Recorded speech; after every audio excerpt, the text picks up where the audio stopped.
Bom dia, turma. Vamos começar a nossa aula, então, agora, trabalhando com os peixes ossos.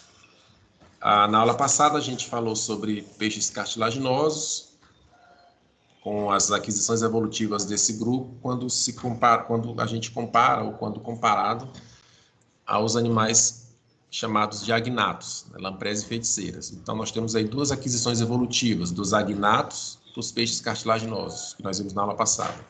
O surgimento da mandíbula, a partir dos arcos branquiais, e o surgimento também das nadadeiras pareadas. São duas características que impulsionaram os peixes, né, para uma diversificação gigantesca.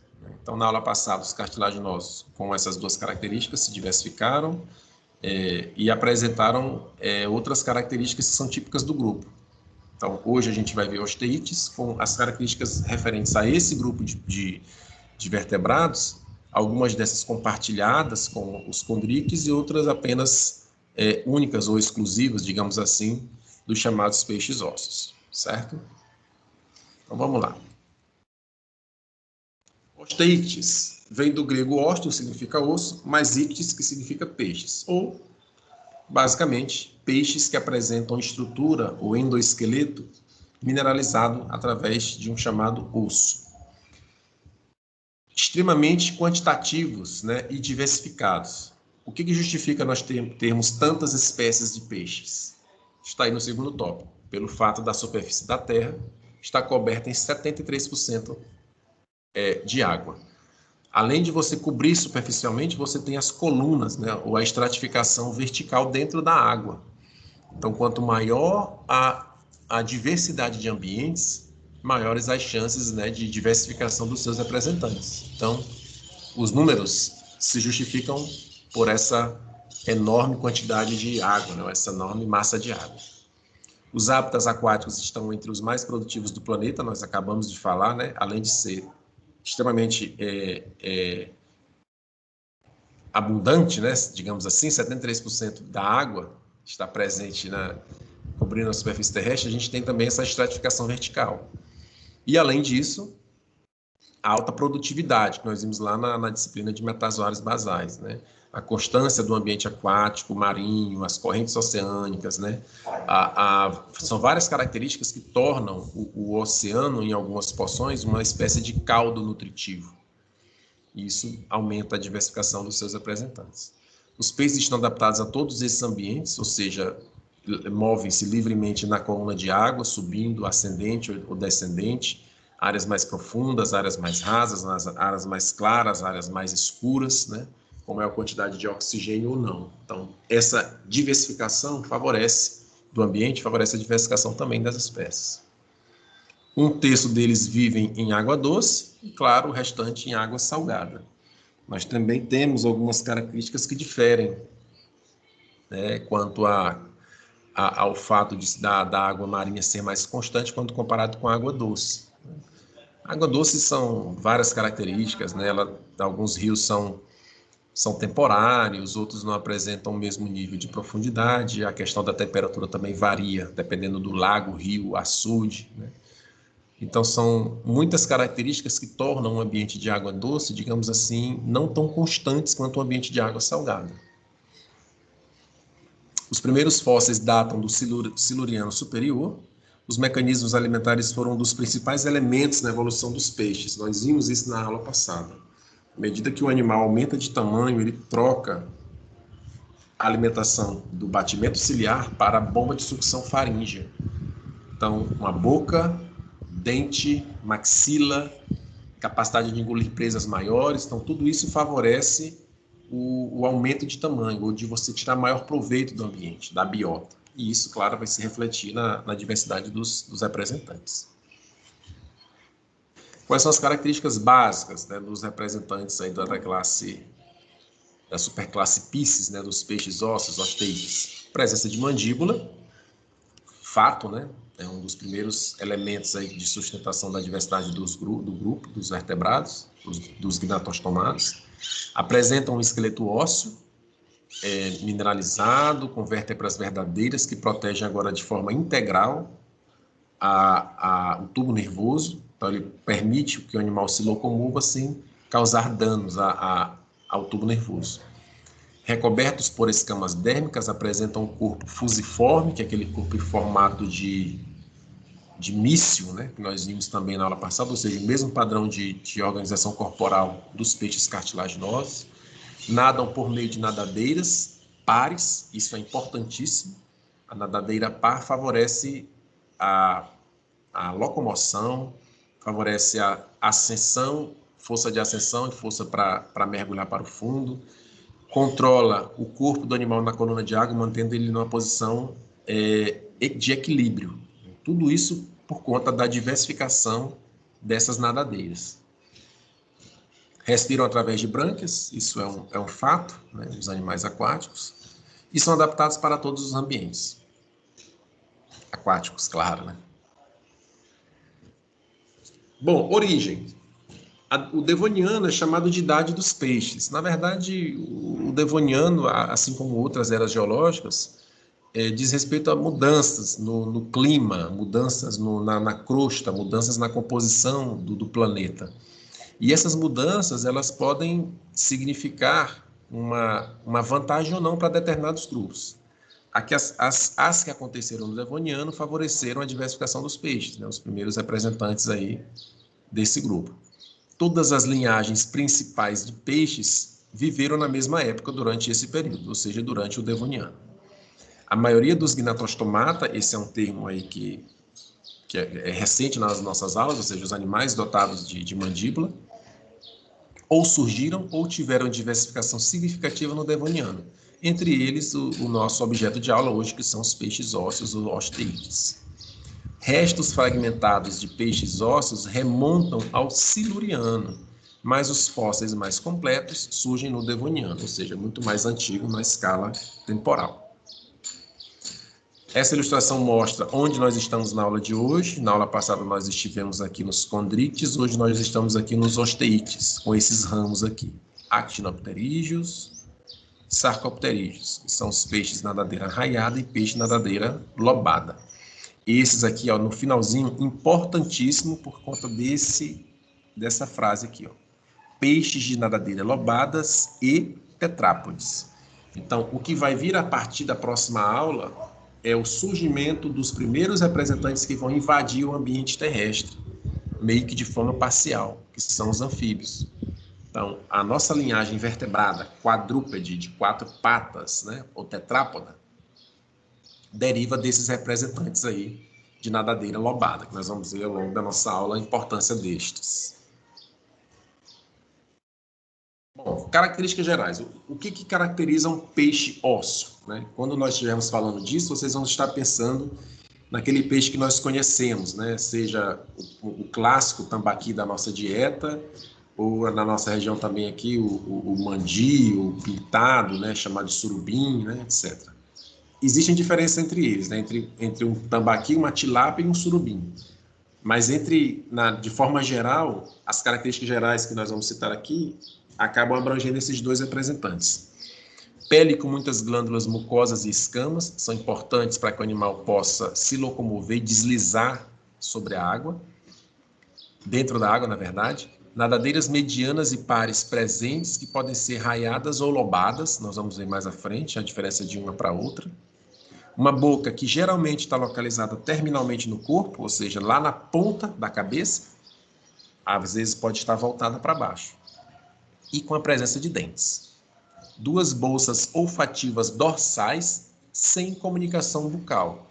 Ou seja, separação aí do olfato da cavidade bucal. Olhos grandes e sem pálpebras. Esses olhos, evidentemente, é igual o chapeuzinho vermelho, para te olhar melhor, para enxergar melhor, e sem a necessidade de pálpebras, porque a lubrificação ela acontece de forma natural devido ao ambiente aquático. Esqueleto principalmente ósseo, com muitas vértebras, que fazem a função de proteger o tubo nervoso dorsal. A cauda ela é geralmente homocérca, ou seja, ela tem porções iguais de cima e de baixo, e restos de notocorda persistem. Coração com 2 câmaras, com seio venoso e cone arterial. Então, ainda existe mistura do sangue dentro do corpo do animal. Nós falamos isso, inclusive, até na aula passada. O tubarão é um exímio predador, topo de cadeia, sem modificações ao longo de muitos milhões de anos. E que, embora essa mistura de sangue venoso com arterial ela não seja tão, digamos assim, evoluída, ela persiste nos peixes. Ou seja, essa certa deficiência ela foi suprimida por outras características do animal. O tubarão, por exemplo, ele com a ampola de Lorenzini, ele consegue ter um sucesso de caça gigantesco. Então, embora ele não oxigene muito bem o sangue, digamos assim, ele evita ou ele tem mais sucesso no bote, né, quanto às suas presas. Então, é como se ele não precisasse de tanta energia, entre aspas, né? Haja vista ele ter um processo de radar que otimiza muitas vezes o sucesso de bote quando comparado com um mamífero terrestre, por exemplo. Glóbulos vermelhos nucleados e ovais, respiração através de brânquias que são cobertas por um opérculo, é aquela tampinha, né, que cobre as guelras, que nós vamos ver também que tem uma diferença. O peixe, o tubarão, ele precisa se locomover o tempo todo para gerar movimento. O opérculo não. O animal pode ficar parado e o opérculo funcionar como se fosse um pistão, expulsando a água para fora e favorecendo a oxigenação. Então, o peixe não precisa estar o tempo todo nadando, né, para respirar quando comparado com o tubarão. Geralmente com a bexiga natatória, que é aquela bolsinha de ar, que às vezes está ligado com a faringe. Importantíssimo, nós vamos ver isso mais à frente, chamado de peixes fisóstomos ou fisóclistos, que podem diferenciar quanto à origem de um pulmão, de um futuro representante que precisa respirar fora da água. Encéfalo com lobos ópticos e cerebelo bem desenvolvidos, isso é um padrão, gente. O animal ele vai desenvolvendo e à medida que nós vamos subindo na escala, peixes, anfíbios, répteis, aves e mamíferos, o cérebro ele se torna cada vez mais capaz de interpretar o meio. O ápice vai chegar nos mamíferos, mas o início do processo de desenvolvimento já começa aqui. A excreção se dá por meio de rins mesonéficos, liberando amônia ou ureia, dependendo da necessidade de liberar os seus excretas. São animais ectotérmicos, ou seja, que variam a temperatura corporal de acordo com o ambiente externo.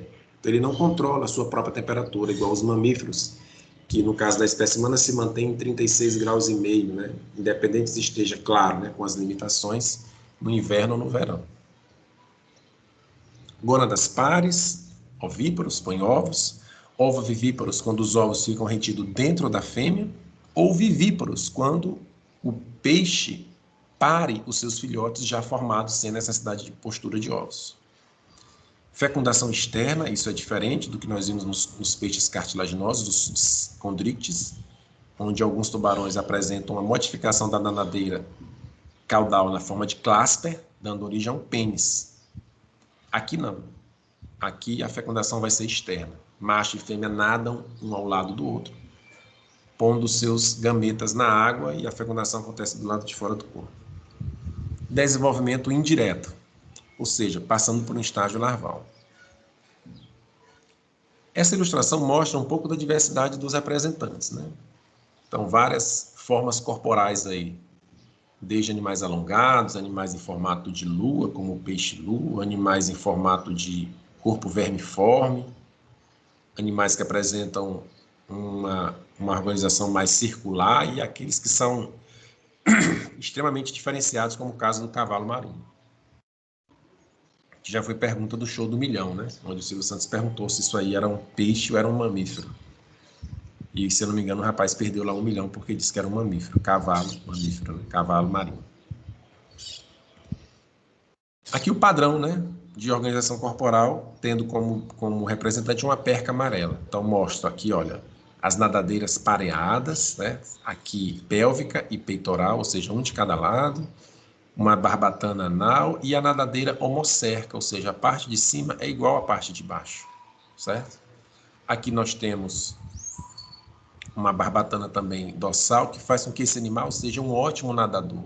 Ele pode ir para o lado, pode ir para o outro, pode ir para cima, pode ir para baixo, ele pode manter, ele consegue manter o corpo organizado nesse padrão.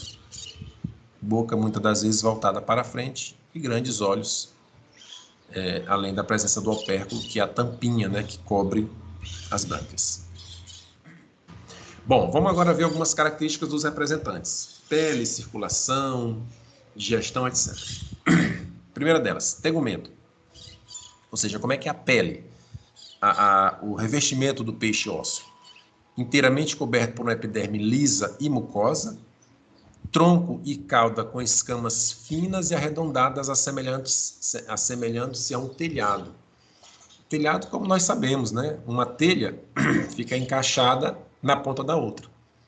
Então, nós temos regiões onde a escama ela cola-se à pele, deixando com que aquela outra parte seja solta. Quando a gente vai descamar um peixe, você consegue perceber isso facilmente, né? Basta você girar o objeto de atrito contra a disposição das escamas para você perceber que elas se destacam facilmente.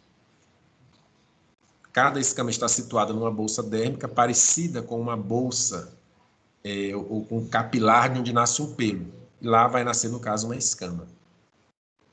Uma porção livre é coberta por uma fina camada de pele.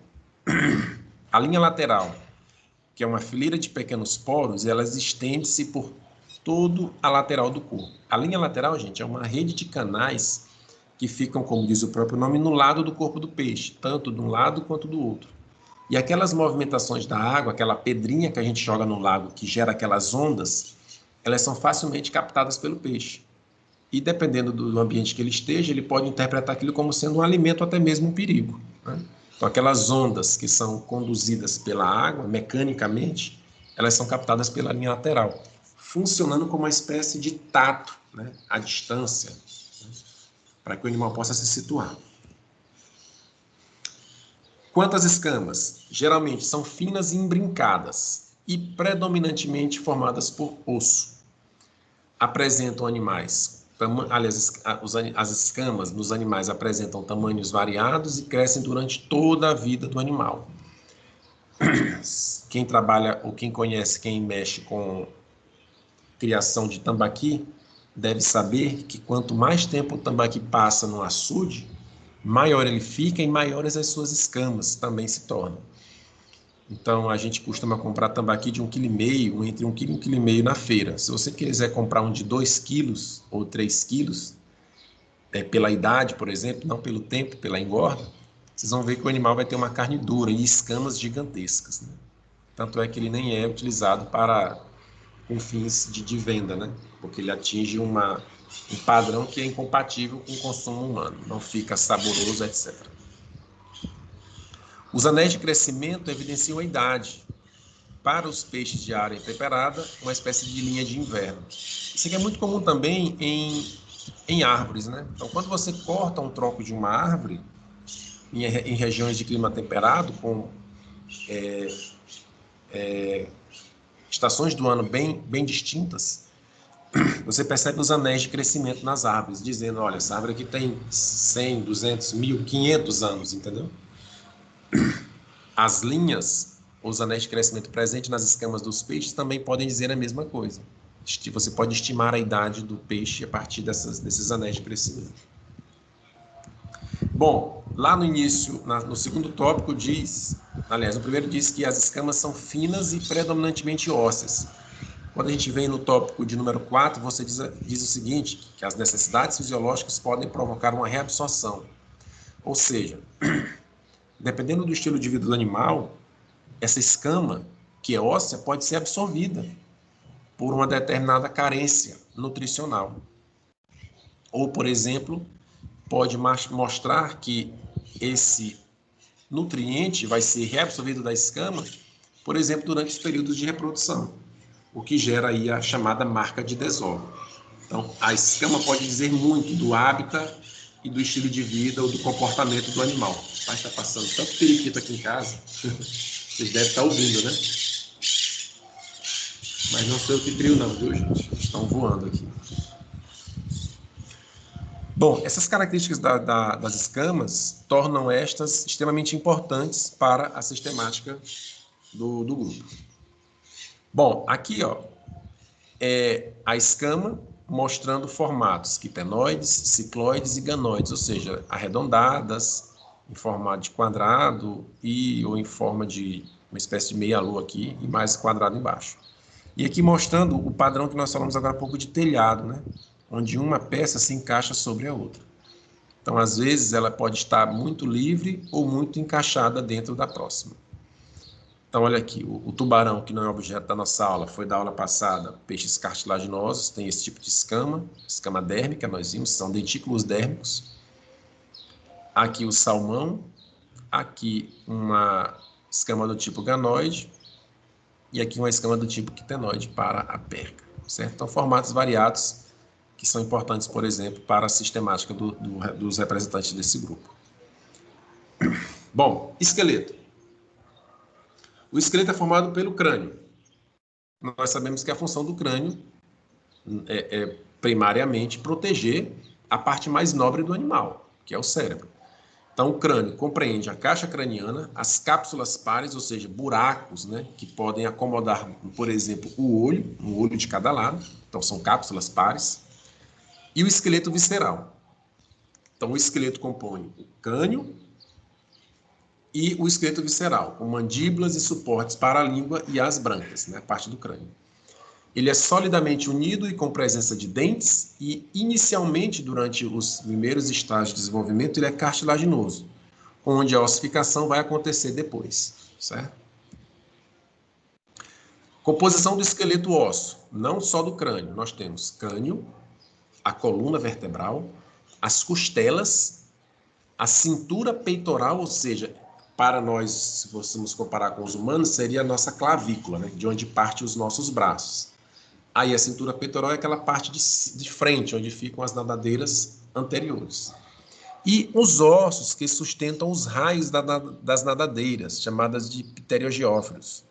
Esses ossos, gente, é aquele ossinho, vamos voltar para o nosso tambaqui, né? Quando você cozinha ou quando você assa, aquela escama de cima quando você puxa. Escama não, aquela barbatana de cima, localizado no lombo do animal. Você puxa e você vê aquelas espinhas entrando, né, dentro do lombo do peixe. Mais à frente deve ter uma ilustração. Isso aqui foi fruto da nossa aula passada. Durante o desenvolvimento embrionário, os 7 arcos pares distinguem-se nas maxilas e fendas branquiais. Então, o que eu estou falando é isso aqui, ó. Cabeça, que é o crânio, as vértebras, aqui, as nadadeiras peitorais e caudal, e aqui os raios, né, que estão emergindo da coluna, aliás, que estão saindo das nadadeiras em direção ao dorso do animal, certo? Então, quando você trata o peixe, você corta isso aqui, mas os ossículos aqui dentro ficam, são eles que dão sustentação à nadadeira. Bom, a outra parte do esqueleto é a coluna vertebral, formada por muitas vértebras que são separadas e semelhantes entre si, repetições. A coluna termina na placa hipural, delgados ossos intramusculares, chamados de epipleurais, estendem-se entre as costelas. Os ossos interespinais, chamados de pteriogióforos, sustentam as nadadeiras. Foi o que nós acabamos de falar, esses ossículos que estão aqui dentro, certo? Deixa eu ver se tem outro desenho. Ah, tá aqui, ó. Ósculos chamados de pterogióforos. Olha eles aqui, ó, são os que entram na carne, né, e que sustentam as nadadeiras e auxiliam no processo de locomoção. Então, aqui o esqueleto, mostrando as vértebras repetidas. E aqui as costelas, de onde vão proteger as vísceras do animal. Ele falou agora há pouco, né, que o esqueleto ele termina na placa hipural, que é o finalzinho, né, do esqueleto, que em nós humanos, né, seria, por exemplo, o cóccix, né, que aquele ossinho fica no final da nossa coluna. Aquele ossinho que quando a namorada senta na perna do namorado, você fica sentindo aquela dorzinha, né, machucando, se ela for mais magrinha. Bom, músculos. Músculos segmentares, ou seja, formados por repetições de segmentos, chamados de miômeros. Muito fácil também quando você cozinha um surubim, né? As peças, os blocos de carne se soltam facilmente, né? Por quê? Porque são blocos musculares repetidos, separados por finas membranas de tecido conjuntivo. Então vamos lá, esses miômeros se alternam com a vértebra e produzindo movimento, claro. possuem forma de Z ou de E, né, ou de M deitado, sendo os mais fortes localizados no dorso. Quem come salmão deve perceber facilmente, né, como se salmão fosse da nossa dieta. Entre os miômeros existem septos conjuntivos delicados, foi o que eu acabei de falar, por isso que as placas, né, os blocos de carne se soltam muito facilmente um do outro, por conta do tecido conjuntivo. Quando cozidos, esses septos se dissolvem, liberando os miômeros como flocos individuais.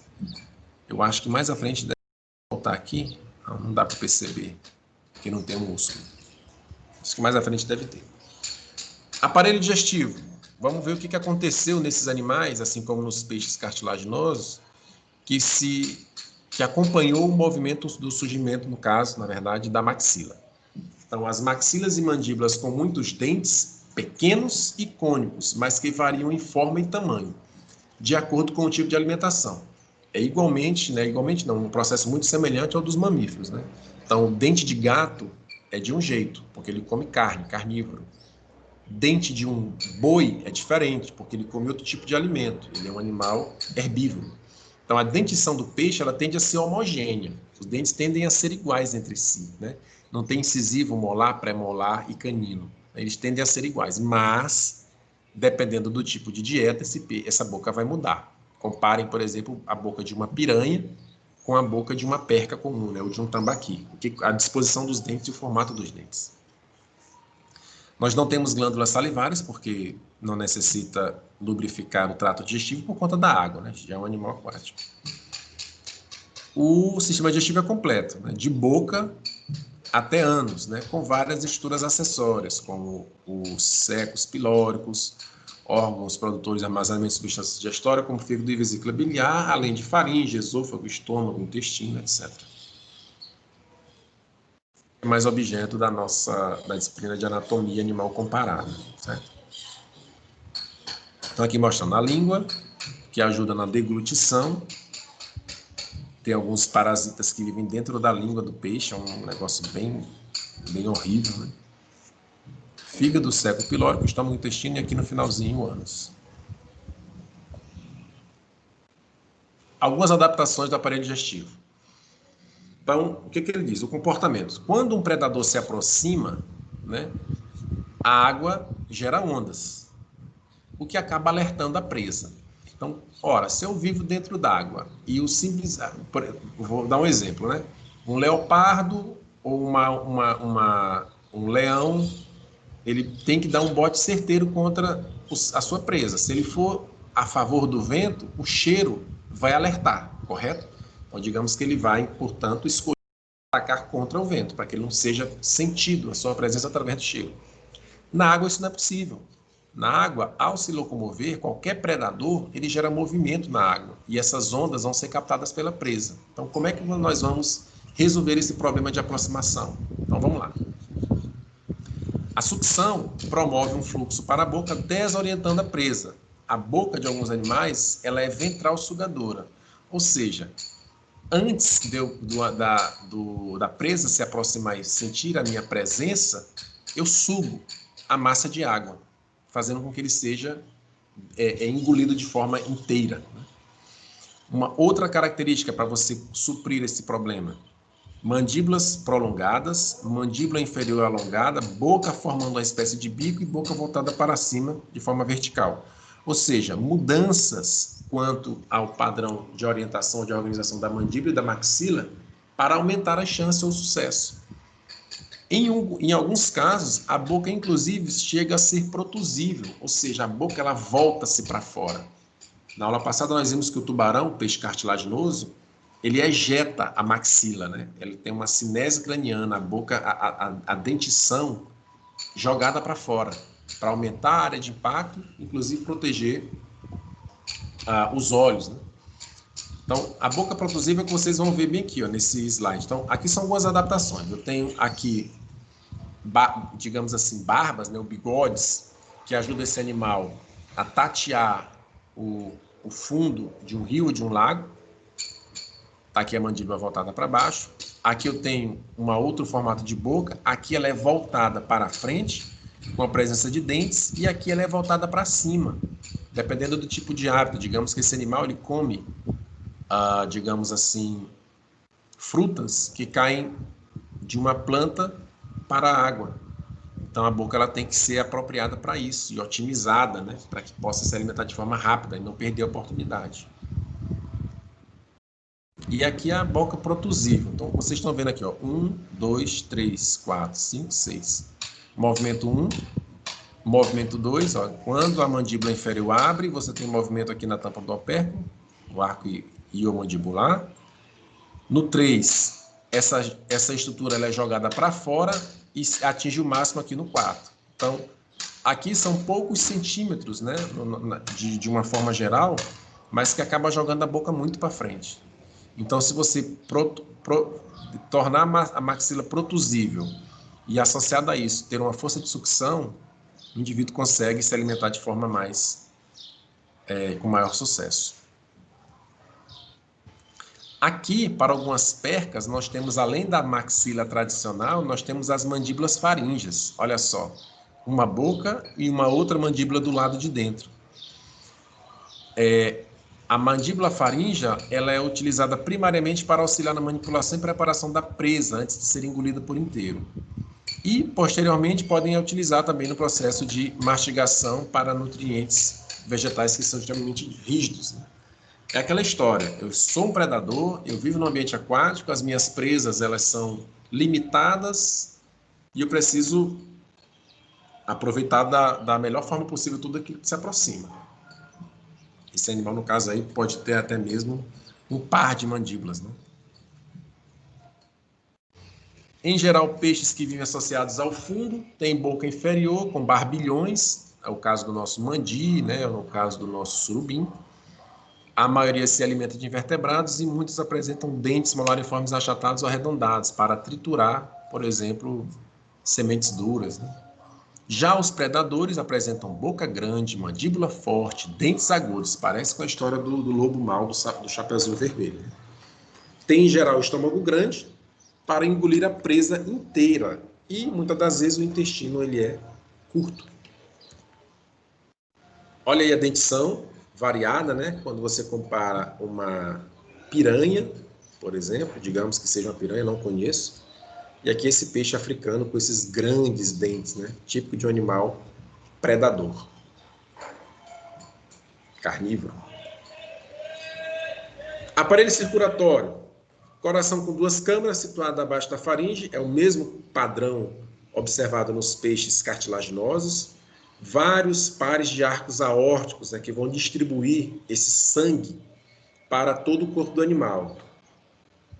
Quando comparado ao dos vertebrados terrestres, o sangue ele é pálido e até mesmo escasso, ou seja, ele não é tão, ele não apresenta a mesma concentração, a mesma tonalidade. A boca, o baço e o sistema linfático estão presentes para auxiliar nos processos de limpeza durante a circulação e produção de anticorpos. Olha aqui a artéria dorsal e a ventral. O coração, contendo as duas câmaras, né, o átrio e o ventrículo, ainda com a mistura de sangue venoso com arterial.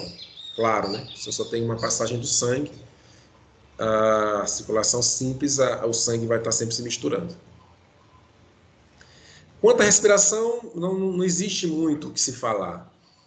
É um animal aquático, respira por brânquia. A brânquia é uma estrutura fina, extremamente delgada, no caso, para que possa promover a passagem dos gases na região de troca, no caso, na brânquia como um todo. Como é que você consegue otimizar esse processo de respiração? Através de um chamado mecanismo de contracorrente, que é o que nós vemos aqui no penúltimo tópico. O mecanismo de contracorrente nada mais é do que o sangue fluindo numa direção e a água fluindo numa direção contrária. Eles vão se encontrar.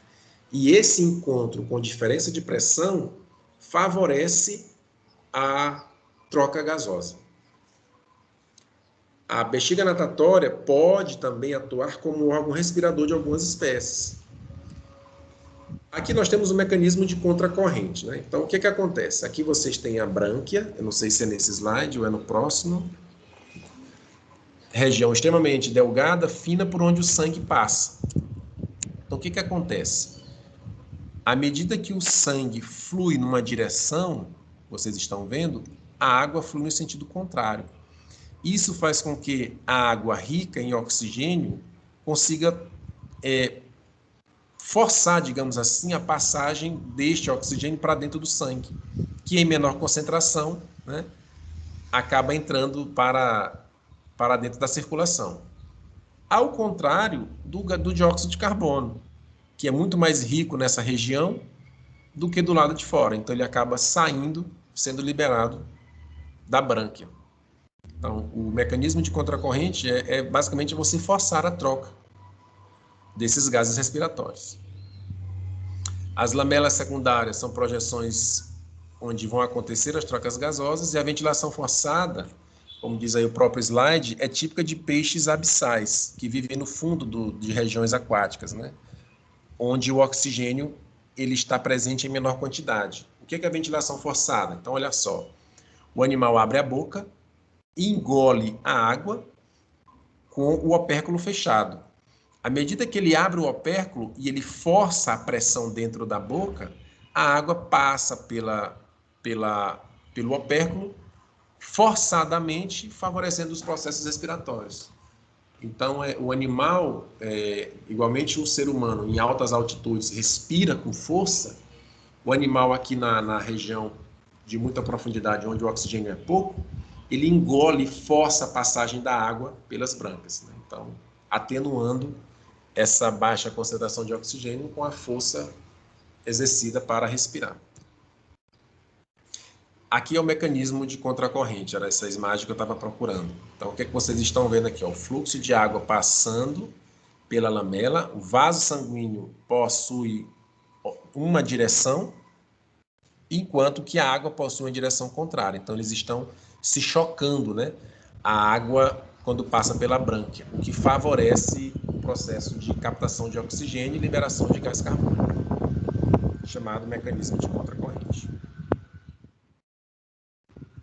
Olha aqui, ó. Olha aqui a diferença. Então, se a água for no mesmo sentido do sangue, eu tenho aproximadamente 50% de saturação. Eu não respiro com tanta eficiência. Em compensação, se a água for no sentido e o sangue for no sentido contrário, as chances de saturação são muito maiores, atingindo até mesmo de 100%, certo? Então, olha, 1 litro de ar, ele apresenta 209 mililitros de oxigênio. Já 1 litro de água só tem 10 mililitros de oxigênio. O que isso está querendo dizer? Que existe muito mais oxigênio no ar do que na água. E para você otimizar, e para que o animal não morra sem respirar, são necessárias estratégias para que esse oxigênio seja capturado. Lembrem-se, nós estamos saindo de organismos pequenos para organismos grandes, maiores. As demandas são maiores, o animal precisa respirar mais e em maior quantidade. E isso só consegue ser resolvido se eu tiver estratégias. Uma delas está aí, o mecanismo de contracorrente.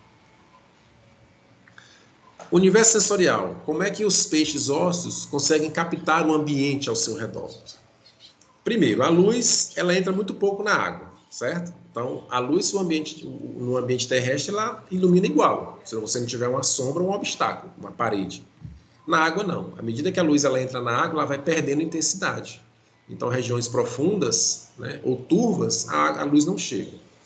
Então, para isso, eu tenho olhos bem desenvolvidos, exceto naqueles que vivem nas regiões mais profundas, porque eu não preciso enxergar, porque lá não entra luz mesmo, né?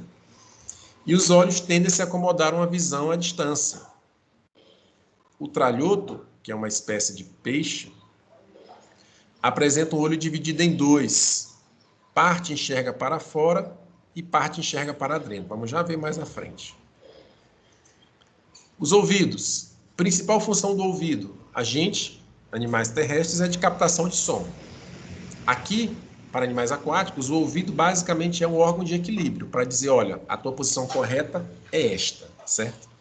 Primariamente. Em outras espécies, pode também servir para captação de som, mas ele não tem essa função primária. Formada por ossos, encontrando canais semicirculares e com presença de 3 câmaras, sáculo, utrículo e lagema. Cada uma delas existe uma estrutura chamada de otólito, que é uma espécie de pêndulo, que vai para um lado ou vai para o outro para dizer se o animal está na posição correta. Os canais, tudo que vocês estão vendo aqui, ó, de informação para ouvido, vocês vão sempre perceber que pouco se fala em captação de som. Por exemplo, os canais semicirculares estão relacionados com a detecção da aceleração angular. Ou seja, se o animal está se locomovendo de um lado para o outro. Então, mais uma vez, relacionado a movimento e não a captação de som. Os otólitos, quando o peixe está em repouso, são graves receptores estáticos. Ou seja, é um pêndulo, literalmente. É aquele plumo utilizado pelo pedreiro. Quando o peixe está em movimento, atuam juntos os otólitos com os canais para informar sobre as acelerações angulares, ou seja, o animal acelerou, o animal freou, entendeu? Basicamente não está relacionado com captação de som. Já o som é uma outra particularidade. Se você gritar debaixo d'água dentro de uma piscina, você vai ser compreendido. Aliás, você vai ser ouvido, dificilmente você vai ser compreendido. Então, o som ele se propaga dentro da água, mas não com a mesma eficiência, né, do ambiente terrestre. Então, os peixes eles produzem sons de diversas maneiras, movimentando nadadeiras, atritando os dentes, liberando gases da bexiga natatória, vibrando suas paredes com músculos. Esses sons eles apresentam função das mais variadas possíveis. Pode, por exemplo, agrupar os representantes de um cardume, de peixes se protegendo, por exemplo, do ataque de um tubarão. Podem ser importantes na reprodução, atraindo a fêmea. Podem ser importantes para a defesa, gerando barulhos que podem ser compreendidos de outra forma pelo predador. E podem ser utilizados, por exemplo, para atordoar as suas presas durante o processo de alimentação. Os sons podem ser transmitidos ao ouvido interno ou depois deles à bexiga natatória com uma espécie de hidrofone. E essa ligação através de canais ou ossículos. Importantíssimo aqui chamado de aparelho de Weber. O que é o aparelho de Weber? Nada mais é do que um osso que está conectado à bexiga natatória. Toda vez que você tem um barulho ou algum tipo de ondulação na água, é como se fosse um osso agarrado num balão. Tudo que se mexe ao redor desse balão vai gerar movimento. E esse osso, por estar colado no balão, acaba se trepidando, né, ou se movimentando. Então, faz com que o animal consiga ter um tato, ou até mesmo, digamos assim, um ouvido mais apurado. Ó, detecção de som através do aparelho de Weber, que é uma modificação da bexiga natatória das primeiras poucas vértebras e seus processos. Então, qualquer pressão impingida ao peixe faz com que o ar dentro da bexiga se movimente, gerando o movimento do osso.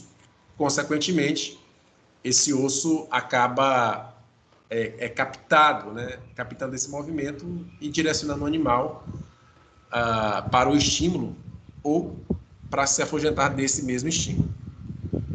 Importantíssimo, portanto, aí o aparelho de Weber. Tato, uma outra estrutura, capacidade sensitiva. Ele é bem desenvolvido em algumas espécies, através dos barbilhões, que são aqueles bigodes, né, em alguns peixes, e típicos de espécies que estão localizadas no fundo do oceano, que são utilizados para tatear, né, o substrato. A linha lateral é uma outra estrutura sensitiva, eu diria assim que é uma das mais importantes para os peixes, porque são estas que fazem a captação das ondas mecânicas na água, tornando o animal capaz de interpretar de onde vem determinado estímulo. Então, quem pesca, quando você joga o anzol na água, o anzol gera ondas. E essas ondas vão ser interpretadas pelo animal como sendo algo importante, um atrativo, ou até mesmo algo perigoso para que ele possa se distanciar. Então, é um sistema de canais que estão localizados na lateral do corpo que vai da cauda até a cabeça. Qualquer turbulência na água é captada por esses neuromastos, que são células que têm cinecílios. E estes são interligados por terminações nervosas. Então, olha aqui, ó, o neuromasto localizado nessa linha lateral. Aqui é um peixe cartilaginoso, mesmo da aula passada, e aqui é um peixe ósseo. Então, cada buraquinho desse aqui é uma estrutura dessa que vocês estão vendo. Então, são cortes através de cortes. Então, olha aqui a estrutura, né? Com os cinecílios. Qualquer tipo de movimento que gere na água faz com que esse cílio vá para um lado ou vá para o outro. Então, essa mudança de um lado para o outro é que diz, olha, o movimento vem da esquerda, ou o movimento da água vem da direita. E aí, associado ao cérebro, o peixe vai interpretar esse movimento como sendo algo bom para ele ou ruim. Pode ser um alimento ou pode ser. Ou ele pode ser o alimento através da aproximação de uma presa. E bem aqui que vocês estão vendo, ó, esse pequeno movimento do cílio nesse peixe vai gerar, olha aqui, ó, um impulso nervoso. Esse impulso nervoso gera campo magnético. E esse campo magnético é captado pelo tubarão através da ampola de Lorenzini, né? É bem interessante essa correlação, né? Alguns utilizam para sobreviver e esse aqui consegue utilizar essa característica de sobrevivência para detectar as suas presas. Está aqui a linha lateral contendo o poro, né, e a estrutura sensitiva. É um tato à distância. Bom, reprodução. Animais dioicos, sexos separados, gônadas pares, e a fertilização muitas das vezes localizada fora do corpo, né? Aquele nadar em conjunto do macho com a fêmea. O macho liberando o gameta, a fêmea liberando os óvulos durante o processo reprodutivo. E dessa fecundação geram os ovos. Algumas espécies fazem esse processo de reprodução e muitos deles acabam morrendo durante a cópula, né?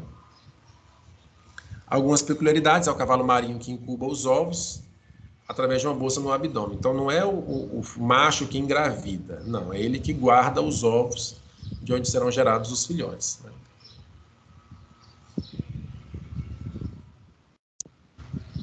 Para os ovíparos marinhos, animais que põem ovos no ambiente aquático salgado. Os ovos são pequenos, flutuantes, transparentes e em grande número. Fertilização também do lado de fora. Os ovos e as larvas são alçados ao mar, né? São jogados, ou seja, os pais não tomam de conta. Isso vem lá da nossa aula passada, né? Da nossa disciplina passada. O ambiente marinho é mais estável. Então, as chances, mesmo esses óvulos sendo jogados no ambiente, né, à deriva, as chances deles encontrarem um local adequado são muito maiores, quando comparado no ambiente de água doce. As larvas pequenas e começam comendo microplâncton e são aparência diferente das dos adultos, essas larvas. Já os de água doce, a estratégia reprodutiva é diferente. Os ovos já são maiores, em menor número, e não são planctônicos. E os pais, eles se preocupam com os filhotes. Por quê? Porque as chances de sucesso no ambiente de águas doces são menores. O rio pode secar. A corrente de água pode levar para uma região que não tem oxigênio, né? Uma região muito escura, pode levar literalmente para a boca de um predador. Então, o risco de você não reproduzir ou de não ter descendentes é muito maior. Somente 33% das 60 famílias que vivem exclusivamente em água doce têm espécies que apresentam cuidados à prole. Então, por mais que você tenha cuidado, não são todas estas que apresentam. Mais a metade das 70 famílias de água doce, com origem na água do mar, têm espécies com cuidado à prole. Cuidado da prole é sucesso reprodutivo, né? Nós vimos na aula de ecologia. Alguns teleósteos chegam a apresentar fecundação interna, em cujos casos os ovos se desenvolvem no ovário, tal como no tralhoto, que é o Amablebs, né? Então, é comum? Não. É extremamente raro.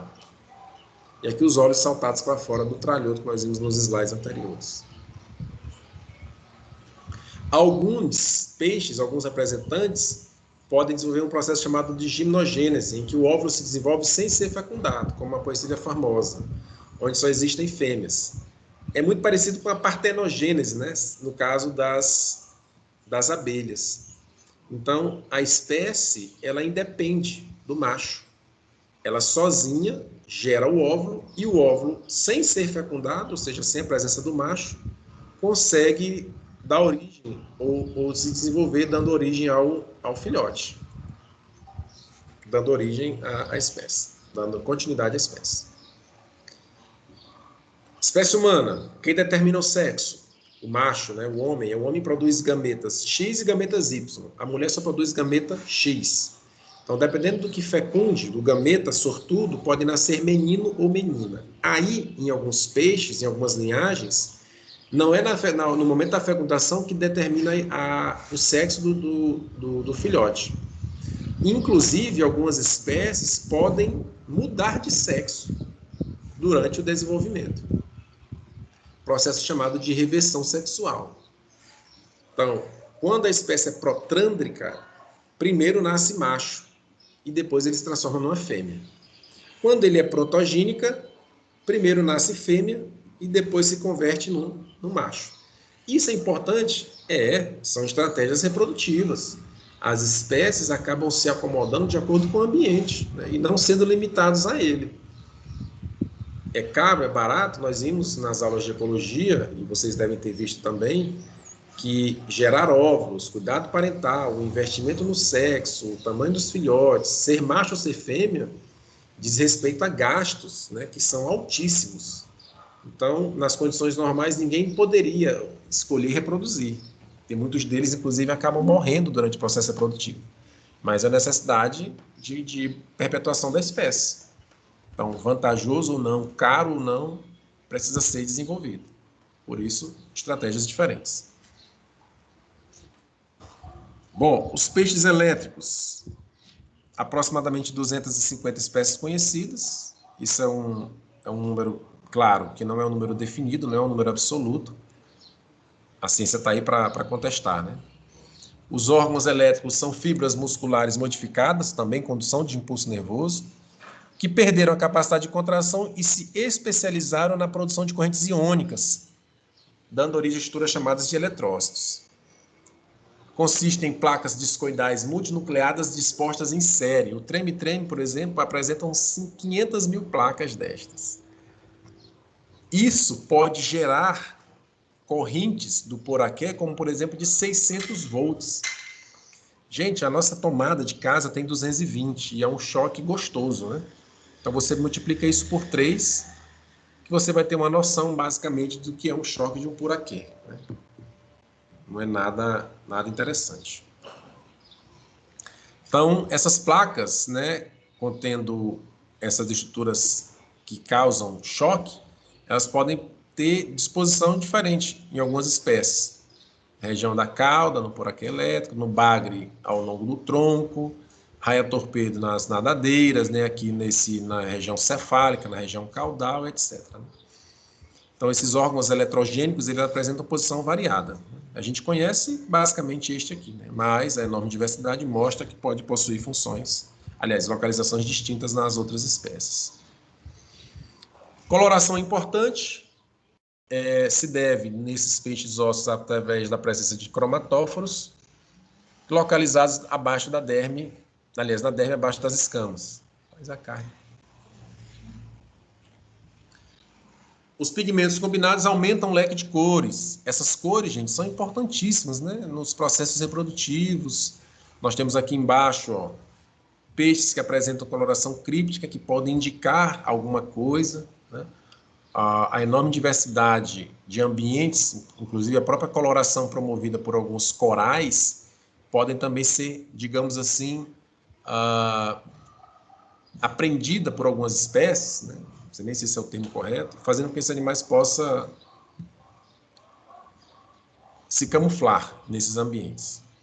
Então, são várias as estruturas, guanina e porxantina, que vão fornecer cores, né, para as mais variadas espécies.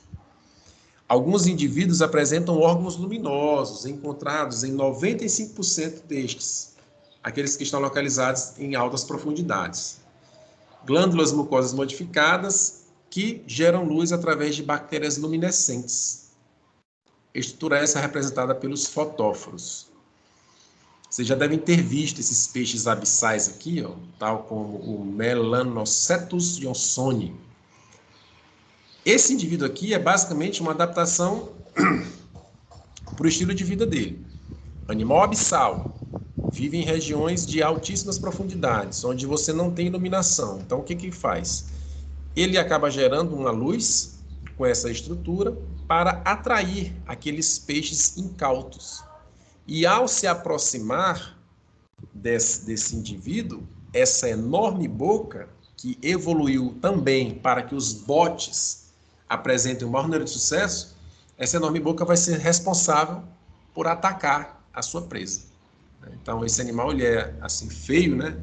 Desorganizado, basicamente por conta disso, por conta de ser um animal de altas profundidades e tem que estar adaptado e preparado, na verdade, para a aproximação de qualquer tipo de presa. As nadadeiras, nós vimos também nas ilustrações passadas, elas são extremamente variadas quanto ao tamanho e a localização. A função da nadadeira é para deslocar o corpo do animal. Em alguns casos, deslocar para cima, para baixo, para um lado, para o outro. Podem ser utilizadas também como adornos sexuais. Dependendo do tipo de hábito do animal, um predador de longas velocidades, essa nadadeira vai ser maior e mais esticada, né? E ela acaba mudando de acordo com a performance do bicho. Então, forma, tamanho e localização varia de acordo, por exemplo, com a, digamos, velocidade que o animal pode submeter ao seu próprio corpo. O formato da cauda, por exemplo, quando ela é arredondada, quadrada e curta, diz que o peixe, por exemplo, não é de alta velocidade.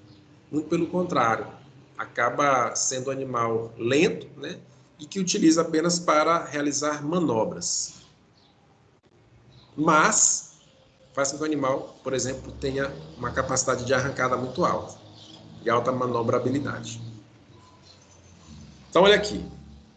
Tipo de nadadeira. Difcerca, simétrica externa e internamente, iguais, né?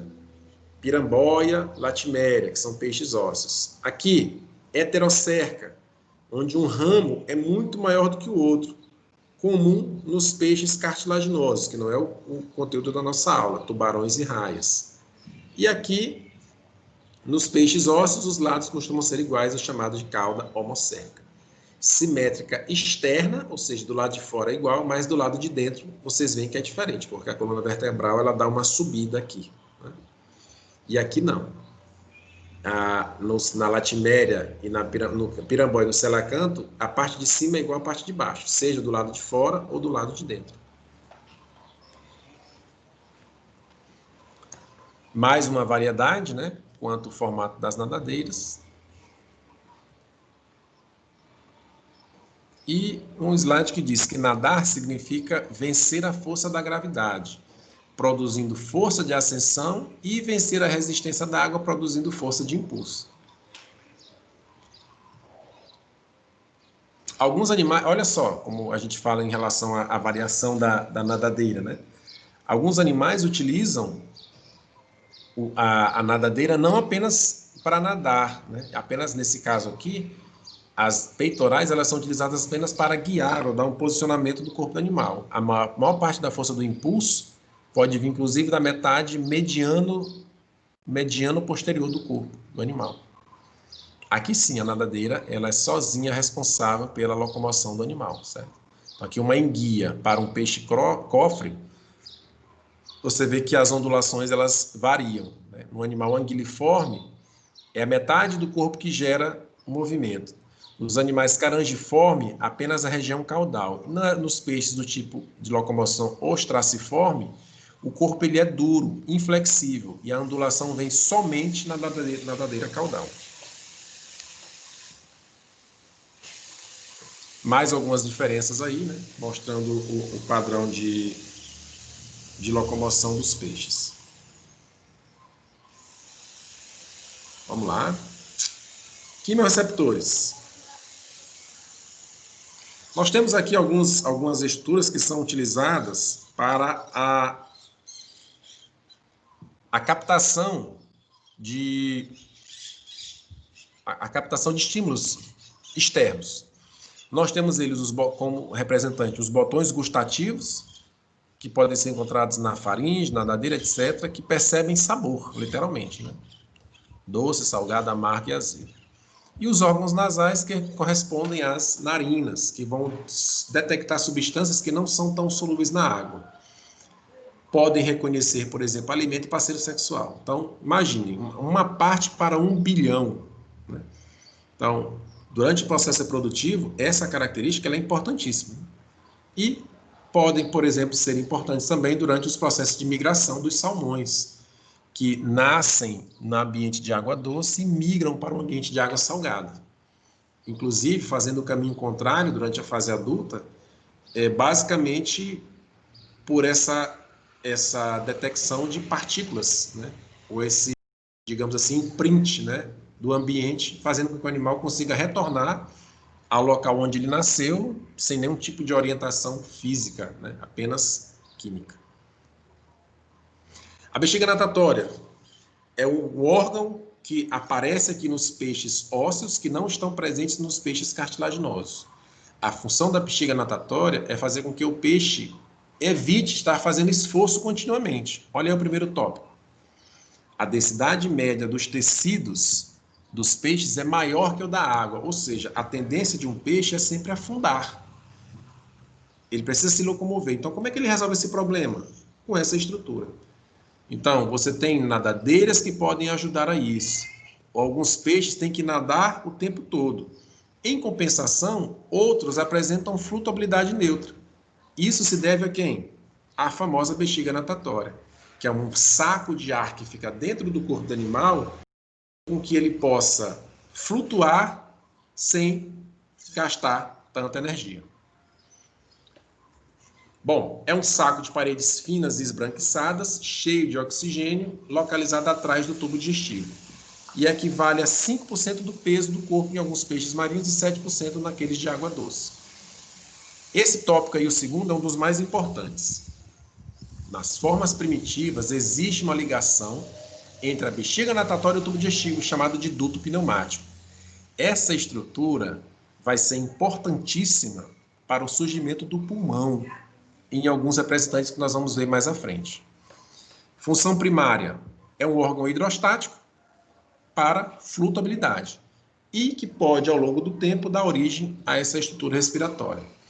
Então, olha só, a rede mirabile é uma estrutura que é responsável por pegar os gases presentes no sangue e jogar para dentro da bexiga, gerando oxigênio ou gás que possa encher esse saco. Muito importante.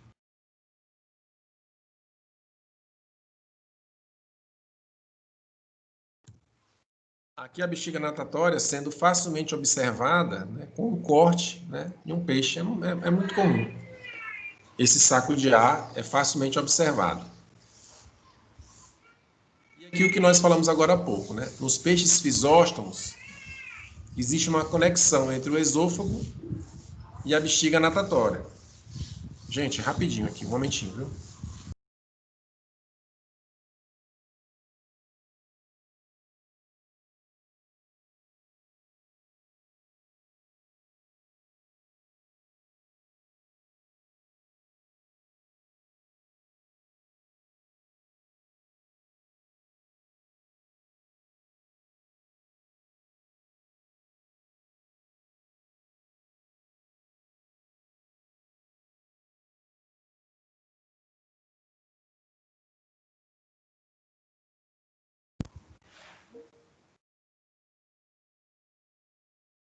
Bom, continuando, gente. Esse ducto pneumático, ele é muito importante, né? Porque ele faz a conexão da bexiga ao esôfago.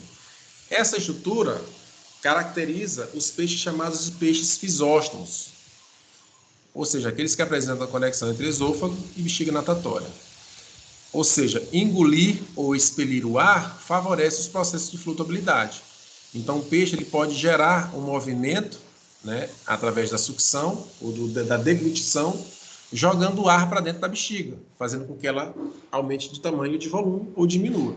Isso, claro, vai favorecer a flutuabilidade, chamados, portanto, de peixes fisóstomos. Já os peixes fisóclistos, eles não apresentam essa capacidade, digamos assim, mecânica, de jogar o oxigênio para dentro, né, os gases para dentro da bexiga.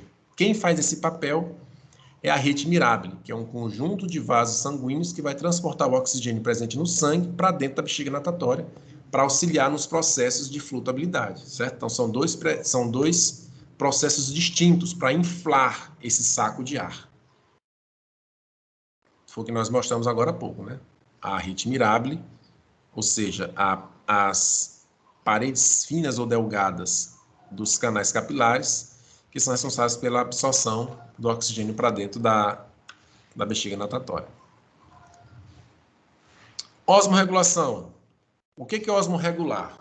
Bom, o peixe de água salgada, ele tem a mesma concentração de gás, de sais do corpo, a mesma concentração ou próxima ou parecida com a da água salgada.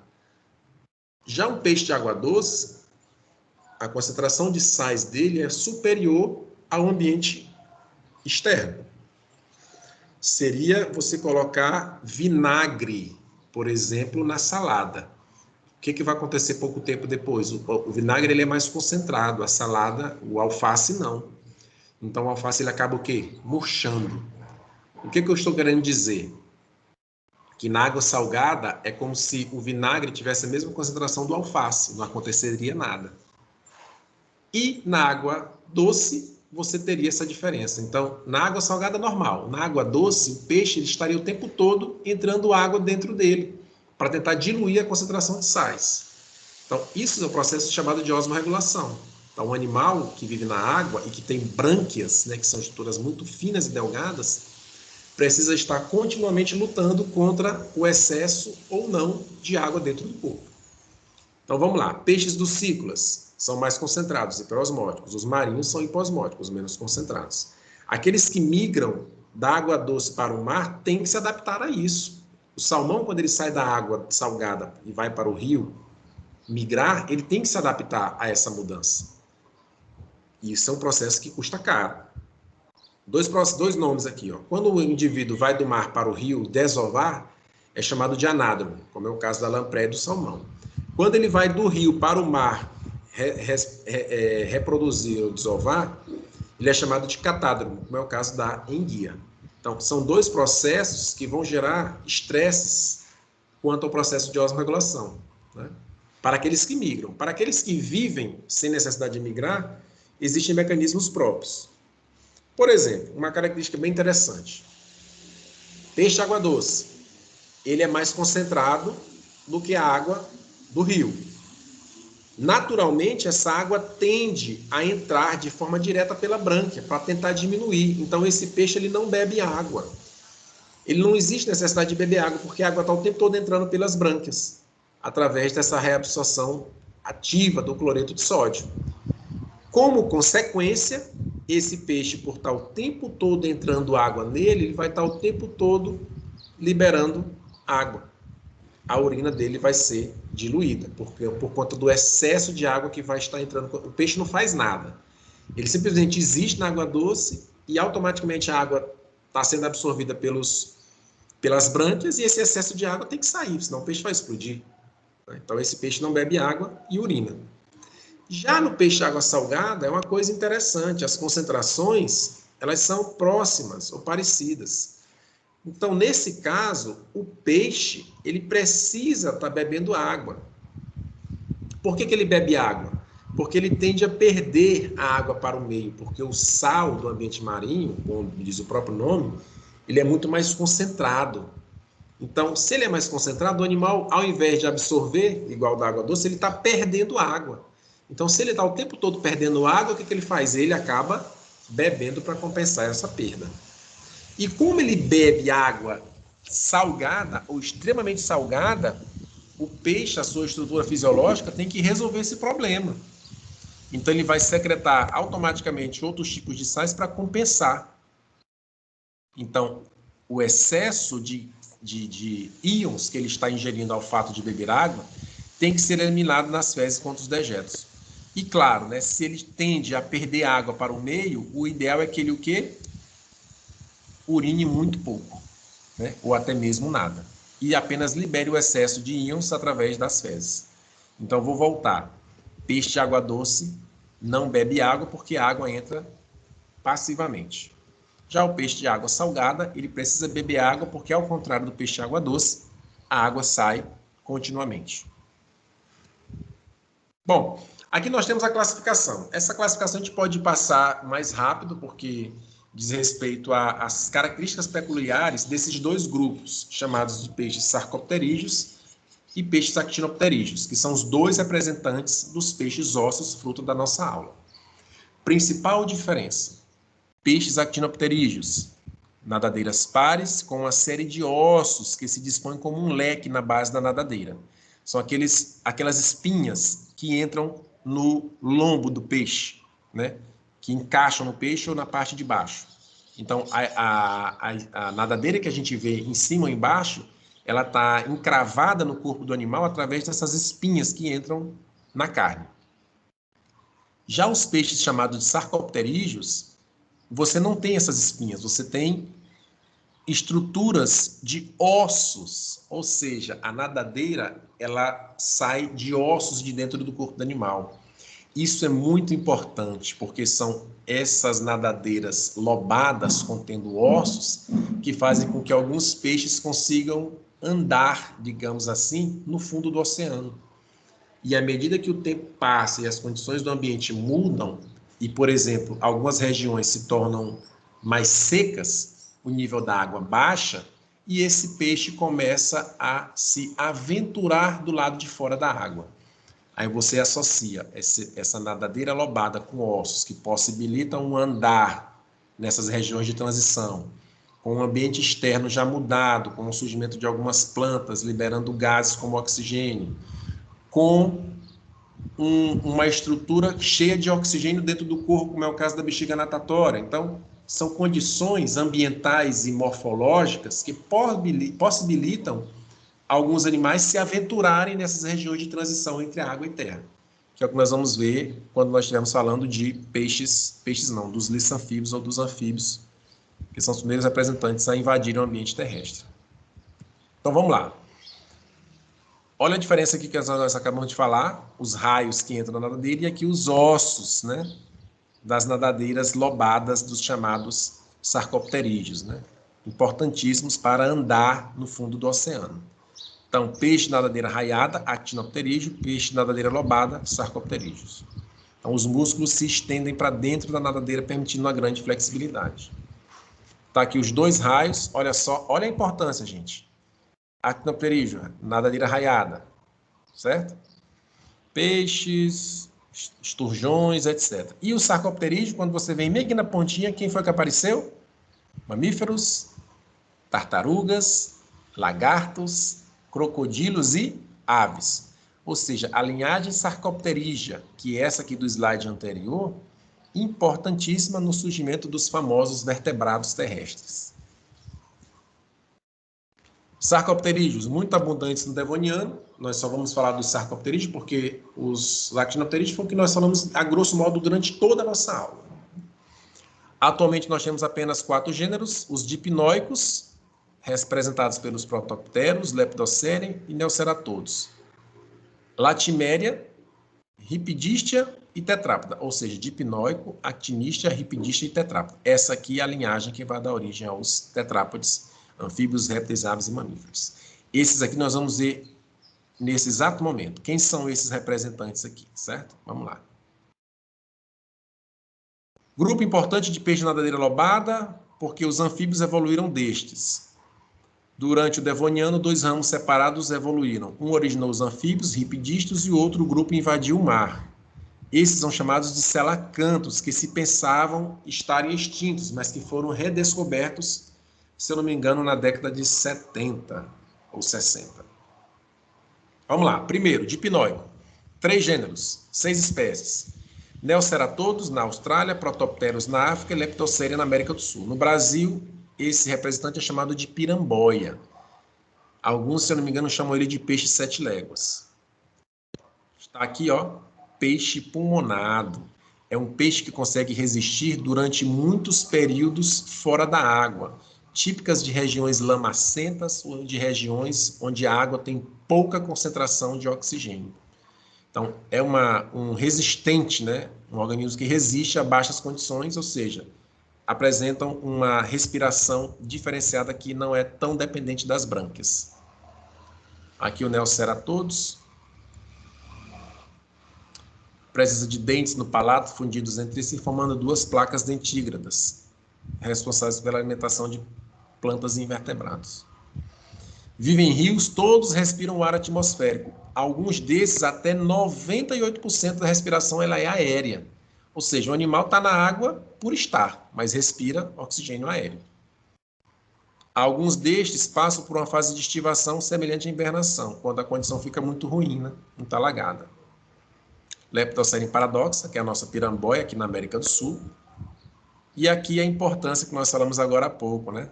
Da conexão da faringe com a bexiga natatória, que são importantíssimos indícios do surgimento do pulmão a partir dessa estrutura. Sistema circulatório fechado, sistema nervoso envolvido, visão desenvolvida, reprodução sexual da vivíparos. Neoceratodes, receptores ao torno da boca, narina localizada próximo ao lábio superior, respiração quase exclusivamente por meio de suas brânquias, e utiliza seu pulmão somente sob estresse, para o Neoceratodes.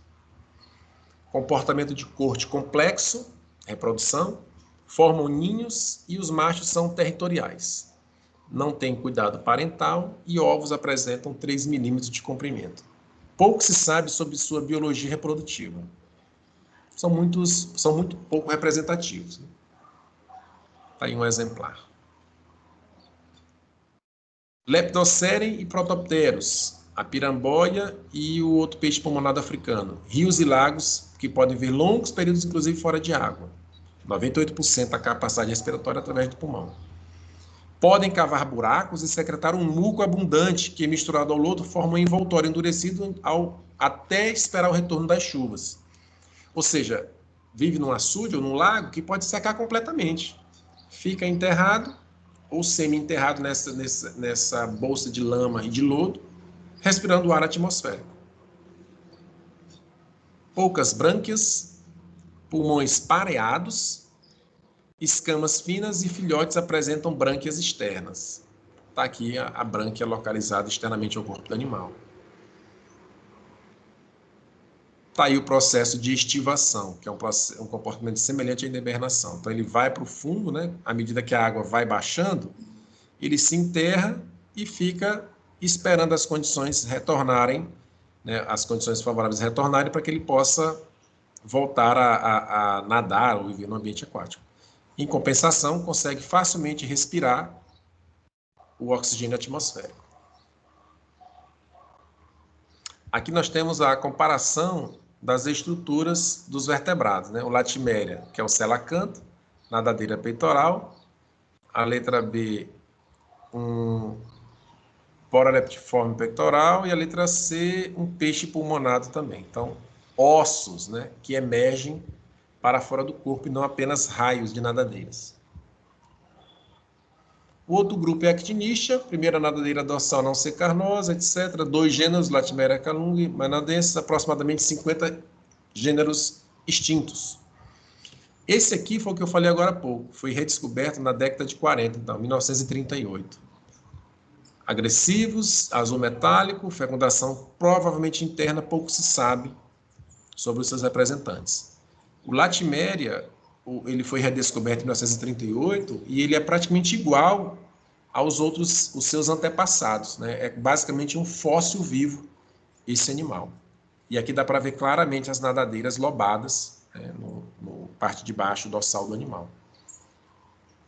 O único sobrevivente da linhagem Ripidistia acreditava-se que estava extinta há 70 milhões de anos. Então, se você pega esse animal aqui e o outro de 70 milhões de anos, o design corporal é o mesmo.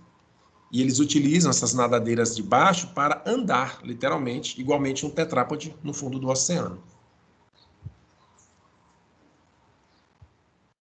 Está aí o Actinistia, mostrando a cintura escapular e cintura pélvica. Lactimera chalomer. Foi o que eu falei agora há pouco, olha aqui, ó. Comparação dos representantes atuais e fossilizados. Aí o fóssil. Área de ocorrência. E a mais clássica das ilustrações de desenvolvimento embriológico, né? Mostrando os tetrápodes e os peixes nadadeira lobada. E aqui as nossas cenas do próximo capítulo, ou seja, a importância da mudança da biota, a importância da respiração ou pulmonar, capacidade de respiração pulmonar, e o surgimento dessas estruturas como predominantemente, ou como extremamente importantes, na verdade, para o avanço dos primeiros representantes rumo ao ambiente terrestre.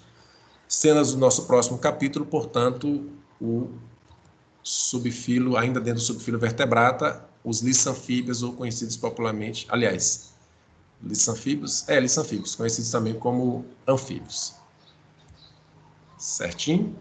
Então, na próxima aula nós vamos ver anfíbios.